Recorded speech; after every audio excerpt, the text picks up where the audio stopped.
कैसे हो तुम सब के सब? जैसे भी हो अपना हाल कमेंट में बता सकते हो। आते हैं हम काम की बात पे। तो कल की वीडियो में डिस्कस किया था हम लोगों ने कि पैरियोडिक टेबल कितने ब्लॉक से बनी है। उन ब्लॉक्स का थोड़ा बहुत इन्फॉर्मेशन दिया था। उसके बाद आपको समझाया था ग्रुप्स के बारे में, कुछ स्पेसिफिक ग्रुप के बारे में हमने बताया था, जिनमें आता है ग्रुप 1, ग्रुप 2।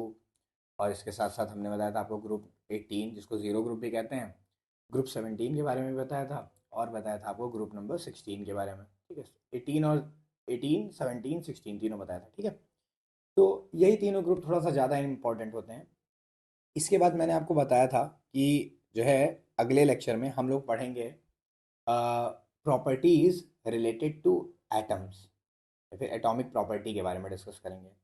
तो एटॉमिक प्रॉपर्टी में कौन कौन सी प्रॉपर्टीज़ हम लोग को डिस्कस करनी है, उस उसके बारे में मैंने आपको लास्ट टाइम बताया था, मतलब हेडिंग्स बताई थी। दोबारा से मैं उनको लिखे दे रहा हूँ, ध्यान से देखना।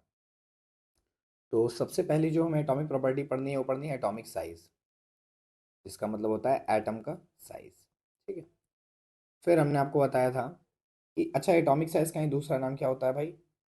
एटॉमिक साइज का दूसरा नाम होता है मतलब दूसरा नाम तो नहीं होता है, एटॉमिक साइज को जज कर लो या फिर एटॉमिक रेडियाई को जज कर लो, बात एक ही है। ठीक है।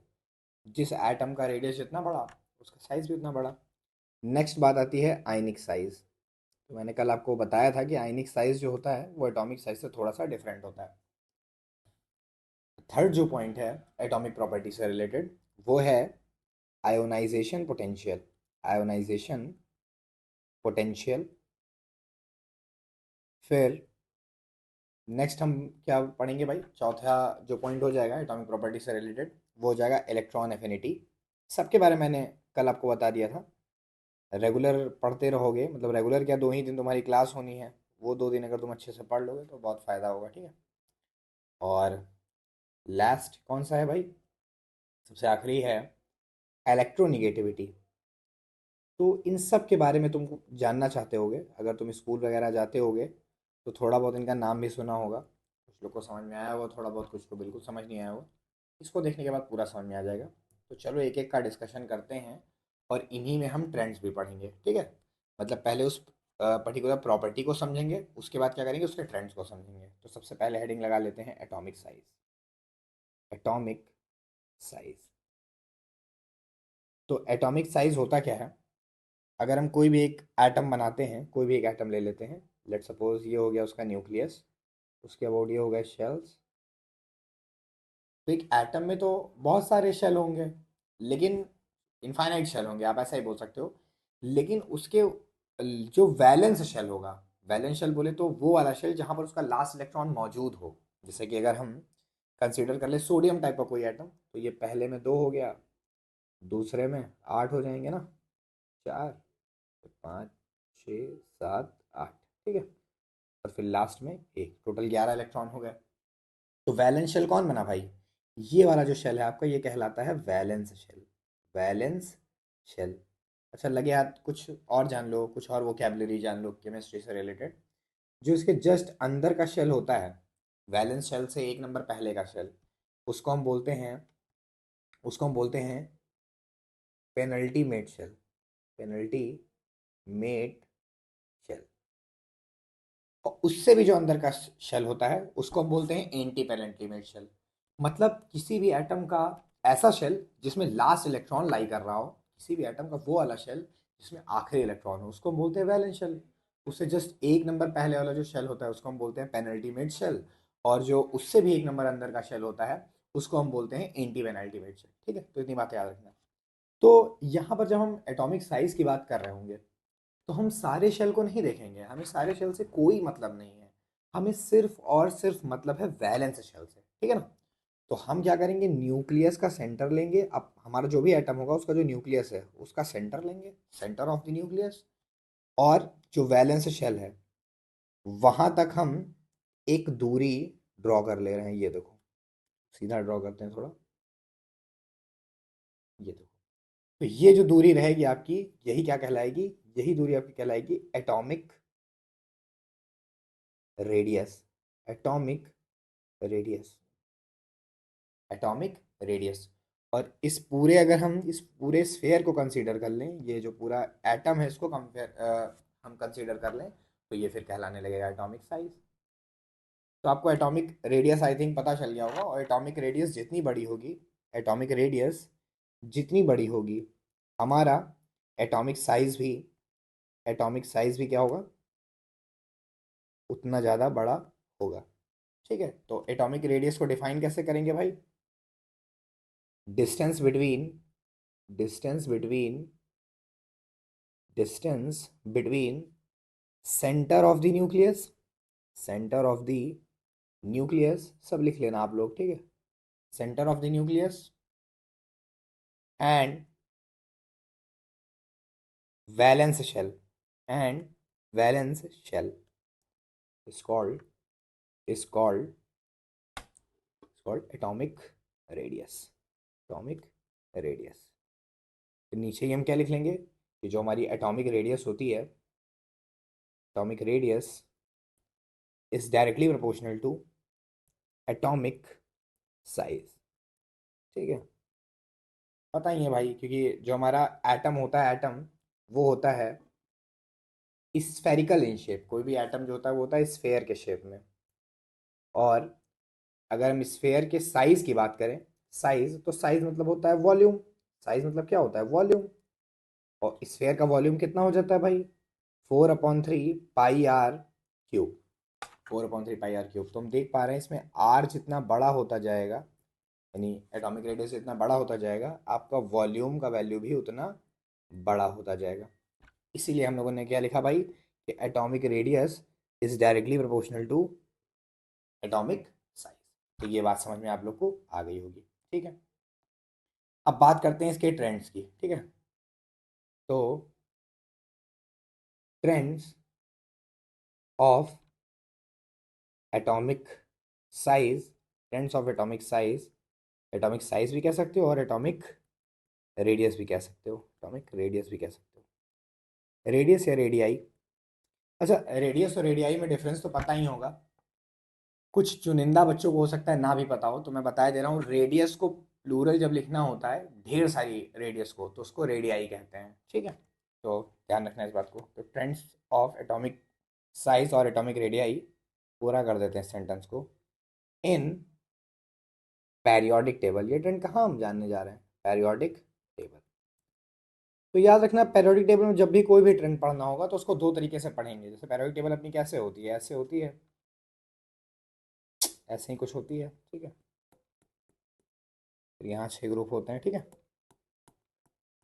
तो एक तो होता है, ये तो हो गया आपके पीरियड्स, ये जो आपके हॉरिजॉन्टल रो हो जाएंगी पीरियड्स। तो एक तो ऐसे पढ़ना होता है, मतलब हमारा जो डायरेक्शन रहेगा ट्रेंड्स को पढ़ने का, वो रहेगा इस दिशा में, लेफ्ट टू राइट, या फिर इसी को हम बोलते हैं अक्रॉस द पीरियड। ठीक है, और एक जो दूसरा तरीका रहेगा पढ़ने का, वो क्या रहेगा भाई, कि हम पेरियोडिक टेबल में कैसे चलें, टॉप टू बॉटम चलें, टॉप टू बॉटम चलें। और जब टॉप टू बॉटम चल रहे होते हैं तो हम किस में मूव कर रहे हैं इस समय? क्या हम पूरे पीरियड में मूव कर रहे हैं? नहीं, हम पर्टिकुलर किसी एक ग्रुप में मूव कर रहे हैं। जैसे इस समय मैंने जिस पे एरो बना रखा है, ये वाला ग्रुप, ये हमारा कौन सा ग्रुप है? Alkali metals. तो हम कहीं ना कहीं जो भी ट्रेंड्स पढ़ने जा रहे हैं वो एल्कली मेटल्स का पढ़ने जा रहे हैं। ठीक है, तो अक्रॉस द ग्रुप इसको हम बोलेंगे, अक्रॉस द, इसको बोलेंगे अलोंग द ग्रुप। और जो हॉरिजॉन्टल जब कोई ट्रेंड पढ़ेंगे तो उसको बोलेंगे अक्रॉस द पीरियड। ठीक है, तो आई होप कि तुमको क्लियर होगा। अब इसको समझते हैं अच्छे से। तो भाई ट्रेंड्स पढ़ते हैं, ट्रेंड्स ऑफ एटॉमिक साइज या फिर atomic radius in periodic table. तो कैसे पढ़ेंगे भाई? दो तरीके से पढ़ेंगे। आ, एक तरफ लिखेंगे, पहले तो हम देखेंगे टॉप टू बॉटम आने पे क्या होता है। Top to bottom, top to bottom. और एक क्या हो जाएगा? Left to right, left to right. Top to bottom को हम क्या बोल सकते हैं भाई? अभी भी मैंने क्या बताया था? Along the group, along the.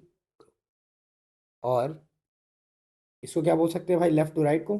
Across the, across the period, across the period. चलिए समझते हैं। और बात किसकी हो रही है इस समय? इस समय बात हो रही है एटॉमिक साइज के लिए। चलो, तो थोड़ा सा बुद्धि लगाओ और सोचो। अगर हम कोई भी ग्रुप में मूव करेंगे टॉप से बॉटम, चलो एक ग्रुप हम पहले लिख लेते हैं, यहाँ पर एक कोई ग्रुप लिख लेते हैं। हलीना करे रब से फरियाद, हलीना करे रब से फरियाद। तो अगर आप देखोगे तो हाइड्रोजन में सिर्फ एक इलेक्ट्रॉन है, जिसकी वजह से उसके पास केवल कितना शेल होगा, एक शेल। लिथियम के पास तीन इलेक्ट्रॉन है, तो दो और एक तीन, मतलब दो इलेक्ट्रॉन पहले शेल में भर जाएंगे इसमें, और एक उसके बाद में, मतलब कुल मिला के इसके पास दो शेल होंगे, इसके पास दो शेल होंगे। ऐसे ही अगर हम सोडियम में जाएंगे तो तीन शेल होंगे। तो जैसे जैसे हम टॉप से बॉटम आते जा रहे हैं, हाइड्रोजन से लिथियम, लिथियम से फिर आ रहे हैं सोडियम पे, सोडियम से फिर आ रहे हैं पोटेशियम पे, तो धीरे धीरे नंबर ऑफ शेल बढ़ रहे हैं ना। तो जब किसी के पास शेल्स बढ़ेंगे, तो सेंटर ऑफ न्यूक्लियस से जो हमारा शेल होगा, वैलेंस शेल, उसकी दूरी बढ़ती जा रही है ना भाई। जब शेल ही बढ़ते जा रहे हैं, शेल की संख्या बढ़ती जा रही है, तो वो दूरी भी तो बढ़ेगी ही बढ़ेगी ना। तो जैसे ही वो दूरी बढ़ेगी, हम ये कह पाएंगे कि साइज बढ़ रहा है। तो हम ये बोल सकते हैं टॉप से बॉटम जब हम आते हैं, मतलब हम जैसे जैसे हाइड्रोजन से फ्रेंशियम की तरफ मूव करेंगे, हमारा जो साइज होगा वो क्या होता जाएगा बच्चों, इंक्रीज करता जाएगा, इंक्रीज एज। ठीक है। अब एक ट्रिक बता दूं, जब भी हम कोई भी ट्रेंड्स पढ़ेंगे, चाहे वो एटॉमिक साइज का हो चाहे वो आयनिक साइज का हो, जो ट्रेंड हमारा टॉप से बॉटम में चलेगा, हमेशा वही, जो भी ट्रेंड हमारा टॉप से बॉटम में चलेगा, जो ट्रेंड हमारा टॉप से बॉटम में चलेगा, उसका उल्टा चलेगा लेफ्ट से राइट में। ठीक है, ये ऐसा क्यों हो रहा है ये पता चलेगा धीरे धीरे। चलो भैया, तो टॉप से बॉटम में एटॉमिक साइज को आपने जज कर लिया। अब बात करते हैं लेफ्ट टू राइट में, लेफ्ट टू राइट में। तो जो बच्चा पहले से पढ़ चुका होगा उसकी तो कोई बात नहीं, लेकिन जो फर्स्ट टाइम पढ़ रहा होगा उसको यही लग रहा होगा, चलो मैं कुछ एलिमेंट किसी मतलब किसी पीरियड का लिख लेता हूँ, ठीक है। तो मान लो मैंने लिख लिया सोडियम, पोटेशियम, ठीक है, सॉरी सोडियम हो गया, मैग्नीशियम हो गया, फिर एक लंबा सा गैप रहेगा, फिर उस गैप के बाद कौन आएगा भाई, एल्यूमिनियम आएगा क्या, हाँ aluminium, silicon, phosphorus, sulphur, chlorine, argon, ऐसे करके आएगा। इसका एटॉमिक नंबर चलेगा भाई 11, 12, 13, 14, 15, 16, 17, 18। और ये सब के समय आपके थर्ड पीरियड में, आप जब पैरियोडिक टेबल उठा के देखोगे तो थर्ड पीरियड में आपको सारे एलिमेंट लिखे हुए दिखाई देंगे। अब यहाँ पर जब थर्ड पीरियड में है, क्योंकि सारे के सारे एलिमेंट थर्ड पीरियड में हैं, सबके सब एलिमेंट ये जितने भी मैंने लिखे हैं ये सारे के सारे किस में आ रहे हैं भाई, थर्ड पीरियड में, सारे के सारे आ रहे हैं थर्ड पीरियड में। तो थर्ड पीरियड में है तो सबके पास शेल कितने होंगे, number of shell, number of shell सबके पास हो जाएंगे 3। तो इसको देख के क्या लग रहा है कि साइज क्या चलेगा, कांस्टेंट, साइज सबका क्या हो जाएगा, सेम हो जाएगा, साइज सबका सेम हो जाएगा, मतलब साइज में वेरिएशन क्या हो जाएगा, कांस्टेंट, साइज में वेरिएशन क्या हो जाएगा, कांस्टेंट। पर ये बात पूरी तरीके से सच नहीं है। हाँ, तो बात आती है कि साइज कांस्टेंट क्यों होता है। तो साइज, जब हम लेफ्ट से राइट मूव करते हैं किसी भी पीरियड में, तो साइज कांस्टेंट चलेगा, उसको हम समझते हैं एग्जांपल के थ्रू। ठीक है, हम एग्जांपल लेंगे सोडियम, एक ही जो अभी पीरियड आपके सामने बना रखा है, ये जो सोडियम मैग्नीशियम एल्यूमिनियम, इनको बना के आपको हम फिगर इसका बना के समझाया दे रहे हैं कि क्यों जो है साइज वो सेम चलता है। ठीक है, तो सबसे पहले हम बनाते हैं सोडियम को। तो अगर बात करें सोडियम की, तो सोडियम में क्या रहेगा भाई, एक प्रोटॉन कितने रहेंगे, एक मिनट, हाँ, इसमें प्रोटॉन कितने रहेंगे, क्योंकि इसका एटॉमिक नंबर कितना है 11, तो इसमें प्रोटॉन कितने रहेंगे 11, तो 11 प्रोटॉन हो गए। और इसके अबाउट एक, दो, तीन, तीन शेल होंगे, स्टार्टिंग में दो इलेक्ट्रॉन, फिर आठ, है ना, आठ होंगे, फिर लास्ट वाले में एक इलेक्ट्रॉन। ठीक है। ऐसे ही अगर हम बात करें मैग्नीशियम की, अगर हम बात करें तो हो गया सोडियम का बात, अब हम बात करते हैं मैग्नीशियम की। तो इसमें क्या होगा भाई, एटॉमिक नंबर 12 है तो 12 प्रोटॉन, और इसके अबाउट शेल बनाएंगे। पहले में कितने इलेक्ट्रॉन, दो इलेक्ट्रॉन, दूसरे में आठ, सॉरी, दूसरे में आठ, ये पूरे हो गए आठ, और लास्ट वाले में दो, दो बना लिए। तो इसमें भाई इसी अगर बात करें तो इसके पास है 11 प्रोटॉन और 11 इलेक्ट्रॉन, और इसके पास क्या है, 12 प्रोटॉन एंड 12। अब देखते हैं इससे फ़र्क क्या आएगा। ये जो डेटा मैंने लिखा है प्रोटॉन इलेक्ट्रॉन का, इससे फ़र्क क्या आएगा। देखो, अगर हम बात करें सोडियम की, तो सोडियम के पास है 11 प्रोटॉन और 11 इलेक्ट्रॉन, जबकि मैग्नीशियम के पास है 12 प्रोटॉन और 12 इलेक्ट्रॉन। अब तुम एक बात बताओ, तुम्हारे पास अगर दो छोटे छोटे चुंबक हों, दो मैग्नेट्स, वो छोटे छोटे मैग्नेट्स होंगे तब वो ज़्यादा अट्रैक्ट करेंगे, या वो थोड़े बड़े बड़े मैग्नेट्स हो तब ज़्यादा अट्रैक्ट करेंगे? ऑब्वियस सी बात है, ऑब्वियस सी बात है, ऑब्वियस सी बात है कि मैग्नेट का साइज जितना बड़ा होता जाएगा, मैग्नेट का साइज जितना बड़ा होता जाएगा, मैग्नेट आपस में उतना ज़्यादा अट्रैक्ट करेंगे। सिमिलरली यहाँ पर एक तो है पॉजिटिव चार्ज, और एक जैसे प्रोटॉन हो गया पॉजिटिव चार्ज और इलेक्ट्रॉन हो गया नेगेटिव चार्ज। अब ये कम प्रोटॉन हुआ, मतलब कम पॉजिटिव और कम निगेटिव हुआ, और यहाँ पर ज़्यादा पॉजिटिव और ज़्यादा निगेटिव हुआ। जब ज़्यादा प्लस और ज़्यादा माइनस होगा तो अट्रैक्शन ज़्यादा होगा, मतलब इस वाले केस में, मैग्नीशियम वाले केस में क्या होगा, मोर अट्रैक्शन, मोर अट्रैक्शन। तो मोर अट्रैक्शन होने की वजह से क्या होगा, जो हमारा एटम होगा वो स्लाइटली श्रिंक हो जाएगा। श्रिंक क्योंकि भाई इसके इलेक्ट्रॉन सब अट्रैक्ट हो रहे हैं ना प्रोटॉन की तरफ, सारे इलेक्ट्रॉन्स क्या हो रहे हैं, प्रोटॉन की तरफ अट्रैक्ट हो रहे हैं ज़्यादा। ऐसा नहीं है कि इसमें अट्रैक्ट ही नहीं हो रहे थे, इसमें भी अट्रैक्ट हो रहा है भैया, बहुत अट्रैक्ट हो रहा है, लेकिन मैग्नीशियम में और ज़्यादा अट्रैक्ट हो रहा है, तो जिसके वजह से जो हमारा मैग्नीशियम का आइटम होगा वो कुछ ऐसा होगा। ये देखो, पास पास शेल होंगे ऐसे, थोड़ा सा पास शेल होंगे, बहुत ज़्यादा पास तो नहीं होंगे, लेकिन सोडियम से कंपेयर करेंगे तो थोड़ा सा पास शेल होगा। और क्योंकि जो हमारा शेल है वो पास आ गया, जो वैलेंस शेल है वो पास आ गया न्यूक्लियस से अट्रैक्शन की वजह से वैलेंस शेल पास आ गया। तो वैलेंस शेल पास आ जाने की वजह से साइज भी क्या हो गया, छोटा हो गया, एटम का साइज भी छोटा हो गया। ऐसे हम जब बात करेंगे एल्यूमिनियम की, तो एल्यूमिनियम का एटॉमिक नंबर है 13, तो वहाँ पर 13 प्रोटॉन एंड 13 इलेक्ट्रॉन होंगे, उसमें एटम का जो वैलेंस शेल होगा वो और पास आ जाएगा, वो और कॉम्पैक्ट इन साइज हो जाएगा। तो जैसे जैसे हम एल्यूमिनियम, सिलिकॉन, फास्फोरस, ऐसे करते करते आर्गन तक पहुँचेंगे, क्लोरीन और आर्गन तक, वहाँ तक हम ये पाएंगे कि अट्रैक्शन बहुत ज़्यादा हो जाएगा और एटम कंटिन्यू अपने साइज को छोटा करते रहेंगे, या फिर अपने साइज को कॉम्पैक्ट करते रहेंगे। नो डाउट ये भी हम कह सकते हैं कि धीरे धीरे स्टेबिलिटी भी बढ़ रही है, क्योंकि एटम में अट्रैक्शन जितना ज़्यादा होगा स्टेबिलिटी भी उतनी ज़्यादा होगी। ठीक है, तो इस तरीके से हम कह सकते हैं कि जैसे जैसे as we move from as we move from sodium to sodium to कहाँ तक गया भाई, आर्गन तक, या फिर इसको हम कॉमनली किससे भी बोल सकते हैं, लेफ्ट टू राइट। सीधे सीधे अगर बोल रहा हूँ तो हम क्या बोल सकते हैं, लेफ्ट टू राइट। ये पर्टिकुलर जो ऊपर वाली लाइन है, यानी कि ये सिर्फ वैलिड है तब के लिए, जो मैंने भी एग्जांपल दिया उसके लिए वैलिड है, लेकिन जो मैंने नीचे लिख रखा है ये पूरे पूरे पैरियोडिक टेबल के लिए वैलिड है। तो as we move from sodium to argon, हम क्या पाएंगे, atomic size atomic size atomic size decreases decreases due to. अब वो जो मैंने पूरी बात बताई थी, वो अगर हम उतना डिटेल में लिखने लगेंगे तो उसमें बहुत शब्द लग जाएंगे, तो उस बात को कहने का एक छोटा सा शब्द है, atomic size decreases due to increase in. क्या इंक्रीज हो रहा है भाई, कुछ तो इंक्रीज हो रहा है ना, ड्यू टू इंक्रीज इन, कुछ तो है जो बढ़ रहा है, वो अट्रैक्शन बढ़ रहा है ना, उसको बोलते हैं इफेक्टिव न्यूक्लियर चार्ज। मतलब धीरे धीरे ये हो रहा है कि ओवरऑल जो इफेक्टिव न्यूक्लियर चार्ज है हमारे न्यूक्लियस का वो बढ़ रहा है। सही बात तो है ना।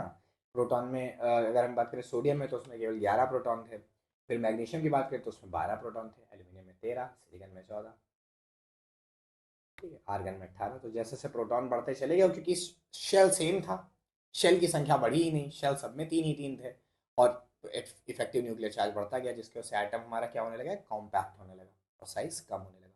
तो ज़िंदगी भर याद रखना कि एटॉमिक साइज की कहानी ये चलती है कि टॉप से बॉटम आएंगे तो शेल बढ़ने की वजह से, नंबर ऑफ शेल में इंक्रीज होने की वजह से क्या होता जाएगा भाई, एटॉमिक साइज बढ़ता जाएगा, लेकिन लेफ्ट से राइट जाने पर इफेक्टिव न्यूक्लियर चार्ज क्योंकि बढ़ रहा है, इफेक्टिव न्यूक्लियर चार्ज बढ़ रहा है, जिसकी वजह से साइज छोटा होता जाएगा। तो यहाँ पर क्या हो जाएगा भाई, ऊपर जो मैं लिखा था अलोंग द ग्रुप जो है वो तो इंक्रीज होता है size, but across the period क्या होता है, decreases. Me change the pen, ठीक है, तो क्या हो जाएगा भाई, डिक्रीजेस, डिक्रीजेस। ठीक है, दोनों का रीजन भी लिख लो।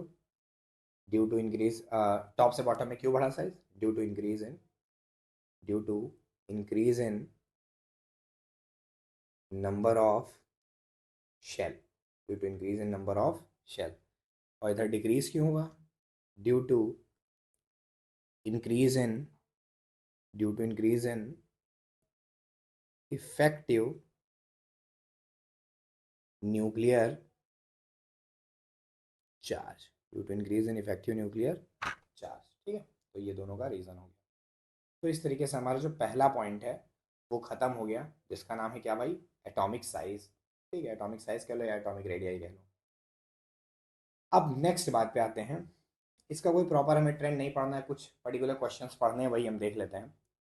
आयनिक साइज, आयनिक साइज या फिर आयनिक रेडियाई। तो इसको समझते हैं सीधे एग्जाम्पल से। ठीक है, या फिर एग्जाम्पल कह दें या फिर क्वेश्चन कह दें। एक क्वेश्चन मैं आपको देता हूँ। क्या क्वेश्चन है? मैंने आपके सामने लिख दिया, ऑक्सीजन पे 2 माइनस, फ्लोरीन पे 1 माइनस, एल्यूमिनियम पे 3 प्लस, मैग्नीशियम पे 2 प्लस और सोडियम पे 1 प्लस। ऐसे मैंने करके आपके सामने बहुत सारे आयन्स बना दिए। सब के सब क्या हैं? आयन्स है। अब इन्हीं में कोई पॉजिटिव आयन है और कोई नेगेटिव आयन है। ठीक है, पहचान ही रहोगे पॉजिटिव आयन जिनको हम बोलते हैं कैटायन, और कुछ नेगेटिव आयन जिनको बोलेंगे एनायन। और मैंने आपसे बोल दिया arrange, arrange the, arrange above, arrange above in increasing order of their size, increasing order of their size। बात आती है भैया कैसे इनको अरेंज करो, कैसे इनको अरेंज करोगे इनके इंक्रीजिंग ऑर्डर ऑफ साइज में? सोचने वाली बात है, कुछ इसमें तो आइडिया लग नहीं रहा है। सोचो आराम से, ये बड़ा होगा, ये बड़ा होगा, लग तो रहा होगा इन्हीं में से कोई सबसे ज़्यादा बड़ा होगा, कोई एक सबसे ज़्यादा छोटा होगा, इतना तो कॉमन सेंस काम कर गया होगा। लेकिन कैसे करेंगे, आइए देखते हैं। चलो एक काम करते हैं, लाइन से सबको लिख लेते हैं और बताते हैं। सबसे ज़्यादा निगेटिव चार्ज किस पे है? O2 माइनस पे, F-1 पे, फिर Na प्लस, फिर Mg2 प्लस, फिर Al3। चार्ज के ऑर्डर मैंने लिख लिया, सबसे कम चार्ज और फिर सबसे ज़्यादा सबसे आखिरी में, सबसे कम चार्ज वाला सबसे पहले, सबसे ज़्यादा चार्ज वाला सबसे बाद में, इस तरीके से मैं लिख लिया। आइए अब इनकी थोड़ी सी एनालिसिस करते हैं। ठीक है, सब में हम क्या लिखेंगे? सब में हम एक तरफ लिखेंगे, थोड़ा पेन, पेन से इसको क्या करते हैं, थोड़ा सा एक हेडिंग डाल देते हैं। नंबर ऑफ इलेक्ट्रॉन इधर लिखेंगे, थोड़ा और छोटा करते हैं क्या, नंबर ऑफ इलेक्ट्रॉन, और फिर इसके नीचे नंबर ऑफ प्रोटॉन। आइए लिखते हैं आराम से। तो भाई ऑक्सीजन का एटॉमिक नंबर कितना होता है? 8। 8 एटॉमिक नंबर होता है, मतलब उसमें 8 इलेक्ट्रॉन होना चाहिए और 8 प्रोटॉन होना चाहिए। नेचुरली उसमें 8 इलेक्ट्रॉन 8 प्रोटॉन होना चाहिए। लेकिन यहाँ पर कितना चार्ज लगा हुआ है? 2 माइनस का चार्ज लगा हुआ है। तो माइनस का चार्ज मतलब होता है कि उसने 2 इलेक्ट्रॉन कहीं ना कहीं से गेन किया है। तो 8 तो उसके पास नेचुरली थे और 2 उसने गेन किए। कितना हो गया भैया? 10 इलेक्ट्रॉन। ठीक है, कितना हो गया? ये हो गया हमारा 10 इलेक्ट्रॉन। अच्छा, फ्लोरीन का एटॉमिक नंबर कितना होता है? जल्दी जल्दी बोलूंगा। फ्लोरीन का एटॉमिक नंबर कितना होता है? 9। तो 9 होता है, और एक इस पे माइनस लगा हुआ है, मतलब एक इसने क्या किया, बाहर से गेन किया है। तो एक गेन किया तो 9 एक कितना हो गया? 10 इलेक्ट्रॉन। सोडियम एटॉमिक नंबर 11, यानी कि 11। और क्योंकि इसके ऊपर एक प्लस लगा हुआ है, तो 11 के ऊपर मतलब एक सोडियम का एटॉमिक नंबर 11 होता है, उस पर एक प्लस का चार्ज लगा हुआ है, मतलब उसने एक इलेक्ट्रॉन अपना लूज किया है। तो 11 होते हैं, लेकिन एक लूज किया तो कितने बचे? 10 इलेक्ट्रॉन। ऐसे मैग्नीशियम में कितने होते हैं? 12 एटॉमिक नंबर है तो 12 इलेक्ट्रॉन, लेकिन दो लूज किया है इसलिए 10 इलेक्ट्रॉन। एल्यूमिनियम पे कितने होते हैं? एल्यूमिनियम पे 13 होते हैं, लेकिन 3 पॉजिटिव लगा हुआ है। तो 3 पॉजिटिव मतलब 3 इलेक्ट्रॉन लूज किए, तो कितना हो गया? 10 इलेक्ट्रॉन। मतलब सबके पास कितने कितने इलेक्ट्रॉन है भाई? 10 इलेक्ट्रॉन है। अच्छा, ये प्रोटॉन देख लेते हैं। तो प्रोटॉन की अगर बात करें तो ऑक्सीजन का एटॉमिक नंबर 8 था। क्या इलेक्ट्रॉन के गेन होने से प्रोटॉन की संख्या पे कोई प्रभाव पड़ेगा? जवाब है नहीं। इसका जितना एटॉमिक नंबर है प्रोटॉन उतना ही रहेगा। तो ऑक्सीजन का एटॉमिक नंबर 8 है तो 8 प्रोटॉन। क्लोरीन का 9 है एटॉमिक नंबर तो 9 प्रोटॉन। सोडियम का 10 है तो 10 प्रोटॉन। इसका 12 प्रोटॉन। सॉरी, सोडियम मैंने 10 क्यों लिख दिया, 11 होता है ना एटॉमिक नंबर, तो 11 प्रोटॉन। मैग्नीशियम का 12 प्रोटॉन, एल्यूमिनियम का 13 प्रोटॉन। तो हमने ये देखा सब में जो इलेक्ट्रॉन की संख्या है वो सेम है। अच्छा, जब कभी भी किन्हीं ढेर सारे आयन्स में इलेक्ट्रॉन की संख्या सेम हो तो इनको हम बोलते हैं आइसो इलेक्ट्रॉनिक। आइसो इलेक्ट्रॉनिक, ये भी एक वर्ड है, iso electronic species. Iso electronic species का मतलब होता है ऐसी स्पेसीज जिनमें इलेक्ट्रॉन की संख्या बराबर हो। ठीक है, इलेक्ट्रॉन की संख्या बराबर हो। ठीक है, इसको इधर कर लेता हूँ बेटर आवाज़ के लिए। ठीक है, तो ये तो हो गया। अब क्या करेंगे? हाँ ठीक है, अब देखते हैं सब में इलेक्ट्रॉन तो बराबर हैं। अच्छा, सब में अगर 10-10 इलेक्ट्रॉन है तो 10 इलेक्ट्रॉन, कितने 10 इलेक्ट्रॉन को लिखने के लिए हमें कितने शेल चाहिए? Al, 2 और 8। ये तो बड़ी गजब कहानी है भैया, इलेक्ट्रॉन भी सेम और शेल भी सेम। भाई सब में देखो भले से नॉर्मली यूजुअली जो होता है वो सोडियम थर्ड शेल का है और ऑक्सीजन और फ्लोरीन सेकंड शेल के हैं, लेकिन क्योंकि सब में इलेक्ट्रॉन बराबर हो गए हैं, इलेक्ट्रॉन निकल निकल गए, तो इसके वजह से जो सब में नंबर ऑफ शेल हैं वो भी बराबर हो गए हैं। अब तो साइज कंपेयर करना और मुश्किल हो गया है। बट वेट, जो इफेक्टिव न्यूक्लियर चार्ज का कॉन्सेप्ट है उसका इस्तेमाल करके तुरंत जवाब निकल आएगा। आप देखिए इन सब में सबसे ज़्यादा प्रोटॉन किसके पास है? तो सबसे ज़्यादा प्रोटॉन है एल्यूमिनियम 3+ के पास। भले से इलेक्ट्रॉन की संख्या सब में सेम थी, इलेक्ट्रॉन के नंबर सब में बिल्कुल सेम थे, लेकिन प्रोटॉन सबसे ज़्यादा किसमें? 13, एल्यूमिनियम में। तो अब तुम बताओ, इलेक्ट्रॉन की संख्या तो सब में सेम है, पहले शेल में 2 इलेक्ट्रॉन, फिर 8 इलेक्ट्रॉन, 10-10 सब में हो गए, लेकिन क्योंकि सबसे ज़्यादा प्रोटॉन किसके पास है? एल्यूमिनियम के पास है। सबसे ज़्यादा प्रोटॉन एल्यूमिनियम के पास है। और ज़्यादा प्रोटॉन होने की वजह से होगा क्या? वो खूब तेज़ी से इन इलेक्ट्रॉन्स को अपनी तरफ अट्रैक्ट करेगा, बहुत ज़्यादा अट्रैक्ट करेगा। ज़्यादा अट्रैक्शन से पता ही है क्या होना है? साइज़ कम हो जाना है। तो इनमें जो साइज़ हम लिखेंगे तो उसमें सबसे कम जो साइज़ होगा वो होगा एल्यूमिनियम 3+ का। फिर इससे ज़्यादा देखो, मैंने ये सिंबल इस तरीके से लगाया है कि अगले वाले का इससे ज़्यादा होगा, मैग्नीशियम 2+ का। फिर सोडियम 2+ का, क्योंकि इसी ऑर्डर में प्रोटॉन कम हो रहे हैं ना। और फिर फ्लोरीन का, फिर ऑक्सीजन का। अगर इसी में नाइट्रोजन का एक दे देता आयन तो वो भी हो जाता, वो भी हम लिख देते। ठीक है, तो ये हो गया आपका आयनिक साइज से रिलेटेड सवाल। और बस यही है कॉन्सेप्ट आपका आयनिक साइज का। ठीक है, चलो, तो ये हमारे जो है दो कंसेप्ट हो गए। कौन कौन से? एक एटॉमिक साइज और एक आयनिक साइज। अब नेक्स्ट बात करेंगे आयनाइजेशन पोटेंशियल। हाँ, तो जो हमारा नेक्स्ट पॉइंट हो जाएगा वो हो जाएगा आयोनाइजेशन पोटेंशियल। Ionization potential. अब भाई ये क्या वाला है, इसको भी समझना बहुत ज़रूरी है कि आयनाइजेशन पोटेंशियल होता क्या है। तो मान लिया हमारे पास कोई एक एटम है, ठीक है, और इस एटम में कुछ शेल हैं, बना ही लिया 2 शेल। तो पहले शेल में 2 इलेक्ट्रॉन और दूसरे शेल में हमने मान लिया 1 इलेक्ट्रॉन।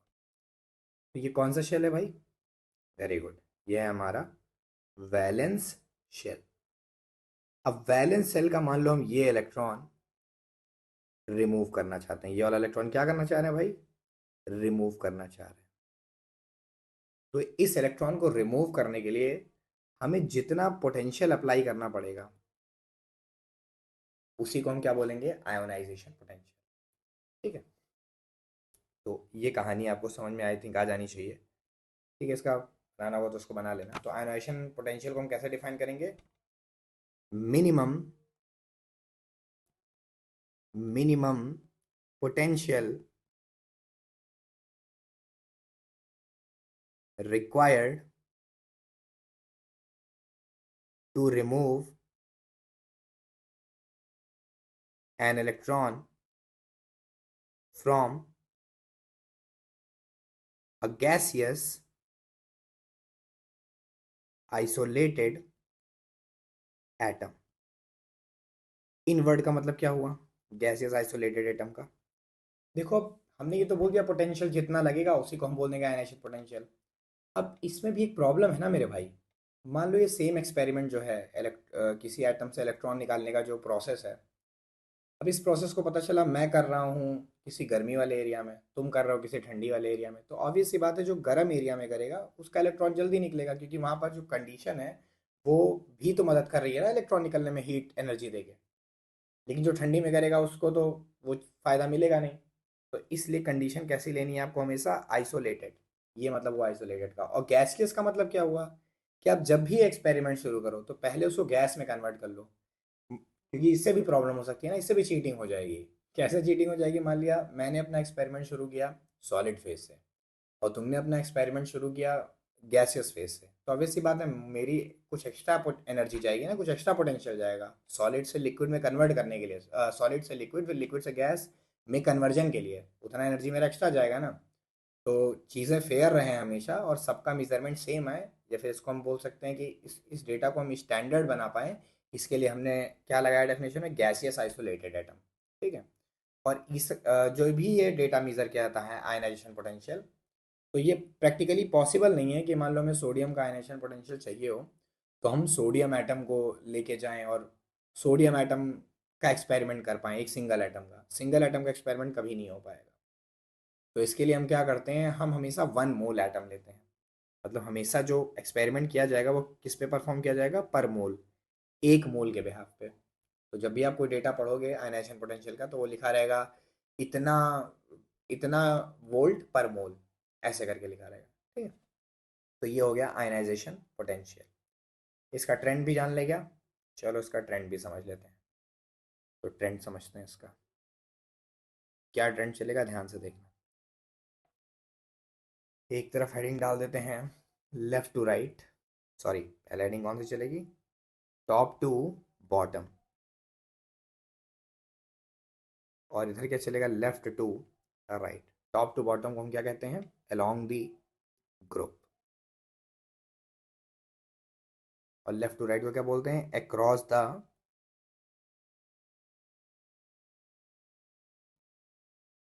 The period. ठीक है। चलो समझते हैं। देखो जब हम बात करेंगे टॉप से बॉटम की, हम टॉप से बॉटम की बात कर रहे हैं। Lithium, sodium, potassium, rubidium, caesium, francium. तो जैसे जैसे हम टॉप से बॉटम आते जाएंगे, ये न्यूक्लियस है, इसके पास कितने शेल? 2 शेल। सोडियम के पास 3 शेल, समझ रहे हो? ऐसे पोटेशियम के पास 4 शेल। तो तुम देख पा रहे हो जैसे जैसे हम टॉप से बॉटम आते जा रहे हैं शेल की संख्या बढ़ती जा रही है। और जब शेल की संख्या बढ़ेगी तो वैलेंस शेल न्यूक्लियस से दूर जा रहा है कि नहीं जा रहा है? न्यूक्लियस से दूर जा रहा है। और जब न्यूक्लियस से दूर जाएगा वैलेंस शेल, तो अंदर वाले जो इलेक्ट्रॉन होंगे वो इसको क्या करेंगे भाई? रिपेल करेंगे। ये क्या करेंगे? रिपेल करेंगे। और क्योंकि न्यूक्लियस से इलेक्ट्रॉन काफ़ी ज़्यादा दूर होता जा रहा है तो अट्रैक्शन भी क्या हो जाएगा? कम हो जाएगा। तो जैसे जैसे शेल बढ़ते गए दो प्रॉब्लम एराइज हुई। पहली प्रॉब्लम एराइज हुई कि अंदर के जो इलेक्ट्रॉन है वो बाहर के इलेक्ट्रॉन, वैलेंस इलेक्ट्रॉन को रिपेल कर रहे हैं, जिसको हम लोग एक नाम देते हैं स्क्रीनिंग इफेक्ट। Screening effect. एक और नाम देते हैं इसी का, एक और नाम है शील्डिंग इफेक्ट। शील्डिंग इफेक्ट एक शील्ड की तरह काम कर रहे हैं ना, बाहर के अट्रैक्शन को, बाहर इलेक्ट्रॉन का जो अट्रैक्शन पैदा हो रहा है उसको अंदर नहीं आने दे रहे हैं। ठीक है। तो पहली बात तो रिपेल कर रहे हैं, और दूसरा न्यूक्लियस जो है वो कंटिन्यू दूर होता जा रहा है वैलेंस शेल से, वैलेंस इलेक्ट्रॉन से। तो इन दोनों की वजह से क्या होगा? अट्रैक्शन कम हो जाएगा और हमारा जो बाहर वाला इलेक्ट्रॉन होगा वो लूज हो जाएगा। अरे भाई जब अट्रैक्ट, जो अंदर अट्रैक्ट करने वाली चीज़ है वो अट्रैक्शन कम होता जा रहा है तो इलेक्ट्रॉन लूज नहीं होगा। और जब इलेक्ट्रॉन लूज होगा तो क्या होगा? ईजिली निकल आएगा कि नहीं निकल आएगा भाई? ईजिली निकल आएगा, ऑब्वियस सी बात है। तो यहाँ पर हम क्या कह सकते हैं? इस पूरे को इरेज करके हम बोल सकते हैं, हम देख पा रहे हैं कि ईजिली इलेक्ट्रॉन निकल आ रहा है। और कोई चीज़ अगर आसानी से निकल आ रही है इसका मतलब क्या है? उसको निकालने के लिए आपको ज़्यादा पोटेंशियल देना पड़ेगा। अरे भाई जैसे जैसे हम टॉप से बॉटम आते जा रहे हैं, बॉटम के एलिमेंट्स में जैसे जैसे हम टॉप से बॉटम आए, बॉटम के एलिमेंट्स के इलेक्ट्रॉन आसानी से निकल पा रहे हैं, हमने खुद देखा एक्सपेरिमेंटली, मेरे थॉट एक्सपेरिमेंट से। तो यहाँ से तो हम कह सकते हैं ना कि बाहर बाद वाले इलेक्ट्रॉन को निकालना आसान होता जा रहा है। मतलब जैसे जैसे हम टॉप से बॉटम आते जा रहे हैं वैसे वैसे क्या होता जा रहा है, पोटेंशियल की रिक्वायरमेंट कम होती जा रही है। मतलब कि टॉप से बॉटम जाने पे जो हमारा आयनाइजेशन पोटेंशियल है, आयोनाइजेशन पोटेंशियल, वो क्या होता जा रहा है भाई, वो होता जा रहा है डिक्रीजेस, डिक्रीजेस।